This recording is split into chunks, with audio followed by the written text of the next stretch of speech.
Lokasi pembantaian massal di Indonesia versi on the spot.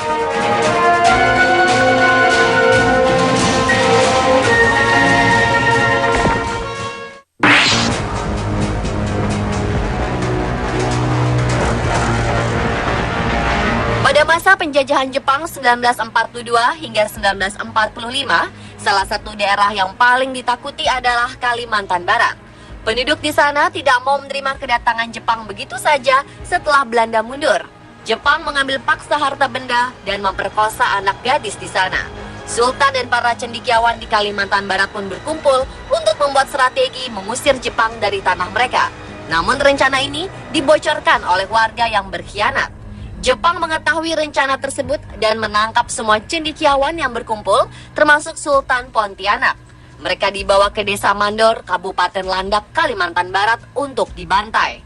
Desa Mandor dipilih karena waktu itu belum banyak penduduk yang tinggal di sana dan area hutan masih luas. Diperkirakan para bangsawan dan cendekiawan ini dibunuh dengan samurai. Ada juga yang mengatakan mulut mereka dimasukkan selang dan diisi air hingga meninggal. Setelah membantai orang-orang penting ini, Jepang tidak berhenti. Mereka mencari pihak keluarga dari korban dan membunuhnya di lokasi yang sama. Ada 21.000 orang yang tewas dalam pembantaian ini. Peristiwa genosida ini sukses membuat Kalimantan Barat kehilangan kaum intelektual selama 3 dasawarsa. Ketika Jepang menyerah dan meninggalkan Indonesia, Sultan Hamid II yang selamat dari pembantaian ini menemukan tulang belulang korban pembantaian. Sultan ini selamat karena ketika Jepang menduduki Indonesia, dia hijrah ke Belanda bersama istrinya yang berkebangsaan Belanda. Dia pun mengumpulkan tulang belulang ini dibantu tim ahli dari Australia dan penduduk setempat. Selama 3 bulan, tulang belulang yang berserakan tersebut akhirnya dimakamkan di 10 makam massal yang sengaja dibangun oleh Sultan. Namun setelah itu, makam ini kemudian sedikit diabaikan. Setelah puluhan tahun, akhirnya pemerintah daerah melakukan perbaikan bagi makam ini. Tanggal 22 Juni 1977, Gubernur Kalimantan Barat meresmikan tempat ini sebagai makam Juang Mandor. Tanggal 22 Juni merupakan tanggal di mana peristiwa berdarah itu terjadi dan hingga sekarang ditetapkan sebagai hari berkabung di Kalimantan Barat.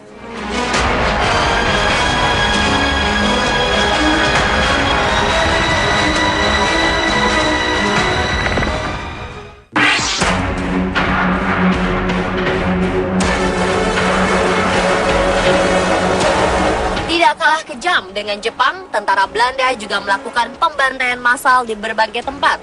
Salah satu kisah pembantaian massal terjadi di sebuah rangkaian kereta pengangkutan tahanan Indonesia. Meski sudah dinyatakan merdeka, Belanda tidak mau begitu saja menyerahkan kekuasaannya dan melancarkan serangan di berbagai negara. Pada 22 Februari 1947, Belanda berhasil menduduki Bondowoso dan berkuasa di sana. Para pejuang tidak mau tinggal diam dan melakukan perlawanan. Beberapa pejuang ini ditangkap oleh Belanda. Ada sekelompok pejuang yang tiba-tiba disergap oleh Belanda ketika mereka sedang bergerilya. Mereka ditahan di penjara Bondowoso. Tanggal 23 November 1947, tentara Belanda berencana memindahkan 100 orang tahanan tersebut ke penjara Bubutan di Surabaya. Mereka dimasukkan ke dalam gerbong kereta yang seharusnya untuk mengangkut barang. Ada 3 gerbong pada kereta tersebut. 24 orang masuk gerbong pertama yang bernomor GR7569, 30 orang ke gerbong kedua yang bernomor GR4416, sisanya masuk ke gerbong terakhir yang bernomor GR10152.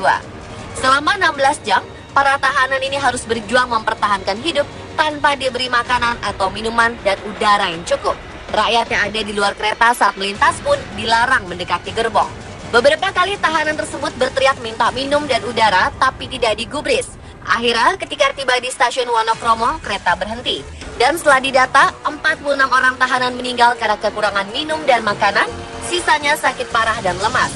Salah satu tahanan mengaku bahwa mereka terpaksa minum air seni dan keringat sendiri untuk bertahan hidup. Gerbong ini sekarang berada di Museum Brawijaya, sedangkan di Bondowoso dibangun monumen gerbong maut untuk memperingati insiden berdarah ini.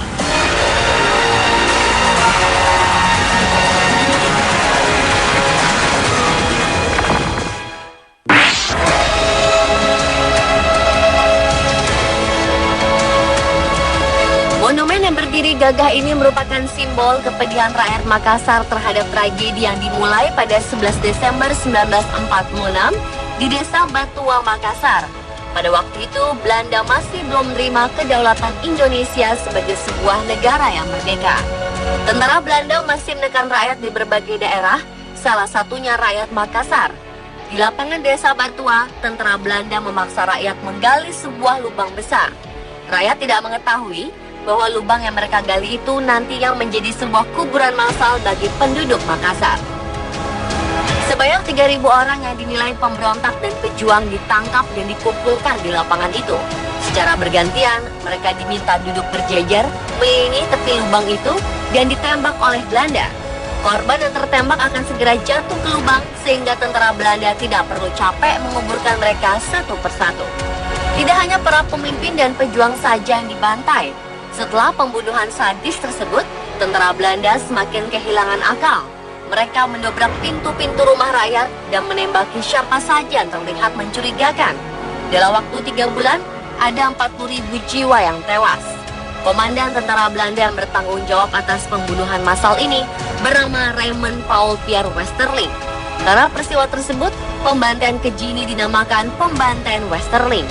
Tanggal 11 Desember menjadi hari berkabung di Makassar untuk memperingati peristiwa pembantaian tersebut.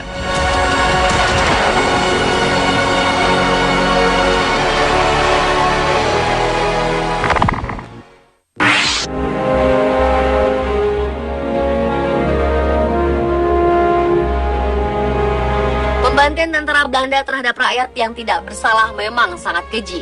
Salah satu kekejian itu terjadi juga di Rawagede, Karawang. Kala itu pasukan Belanda mencari seorang pejuang bernama Lukas Sutaryo yang sepak terjangnya membuat Belanda kesal. Pada 9 Desember 1947, Belanda melacak jejak Kapten Lukas mendengar berita bahwa Kapten Lukas tengah berada di Rawagede. Mereka pun menyerbu desa itu dengan 300 orang tentara. Ketika rakyat Rawagede baru selesai melakukan sholat subuh, Belanda menggedor pintu rumah penduduk dan menggeledah setiap sudutnya untuk mencari orang yang dijuluki Begundal Karawang ini. Kesal karena dicari tidak ditemukan, Belanda memerintahkan semua laki-laki yang berusia di atas 14 tahun berkumpul di tengah desa. Mereka dipaksa untuk memberitahukan keberadaan Kapten Lukas. Namun tidak ada yang berbicara, semua bungkam. Kapten Lukas sebenarnya sudah meninggal Rawagede sehari sebelum penyergapan Belanda ini.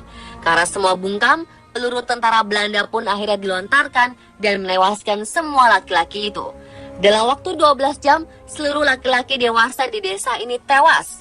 Tinggallah para janda dan anak-anak yang meratap mencari suami dan ayah mereka. Keadaan pilu ini bertambah menyedihkan karena mereka terpaksa bahu-membahu menggali liang, menggotong jenazah, dan menguburkan laki-laki yang mereka kasihi. Rawagede berubah menjadi kampung janda yang harus berjuang membesarkan anak-anak mereka. Setelah bertahun-tahun, barulah ada lelaki dewasa di desa ini.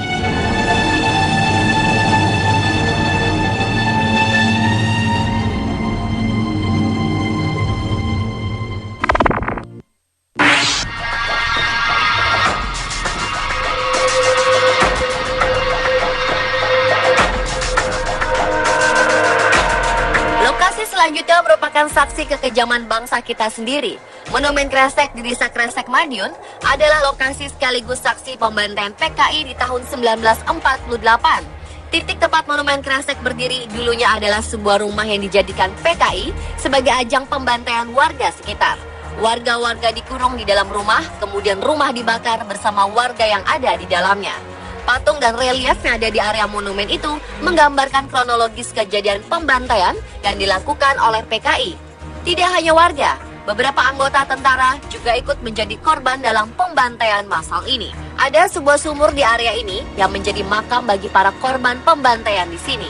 Di dekatnya diukir nama-nama tentara dan para pamong desa yang dibantai.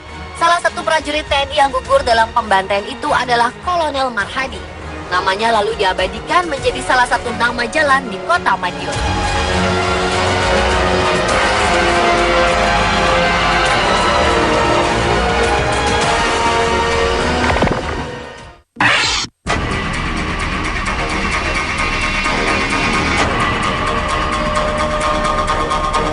Mei 2013, puluhan tulang belulang manusia ditemukan warga secara tidak sengaja saat melakukan penggalian tanah di Situbondo, Jawa Timur.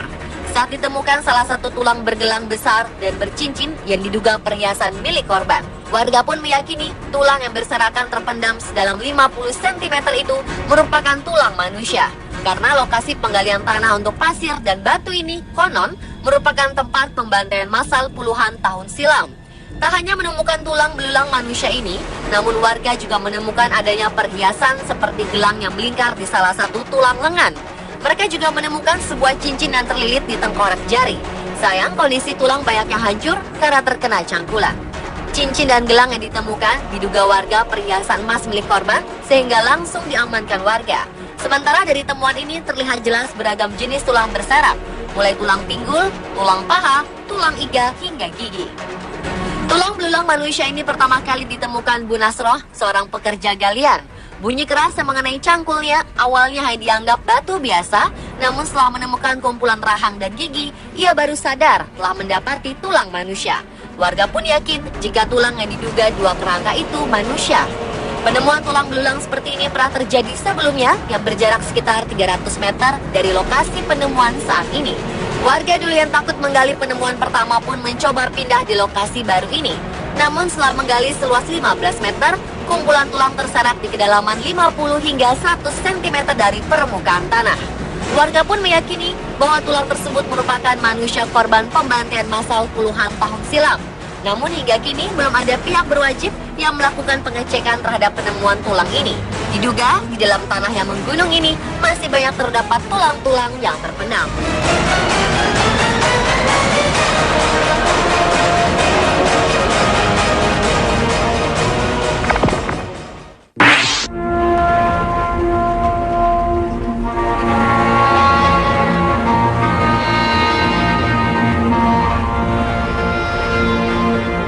Kejadian G30S sampai sekarang masih menjadi kontroversi.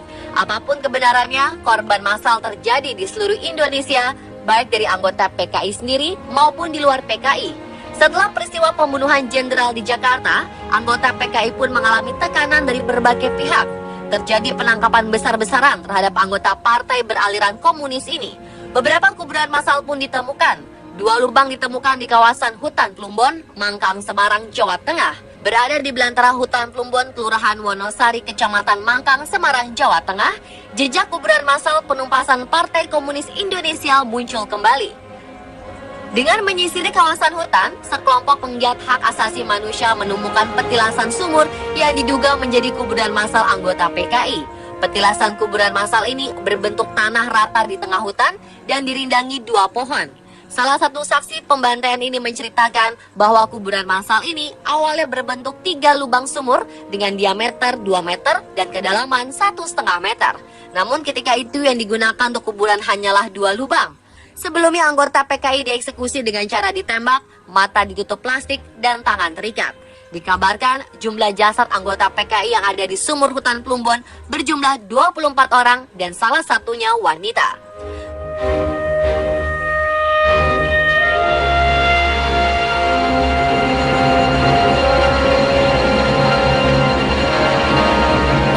Itulah 7 lokasi pembantaian massal di Indonesia.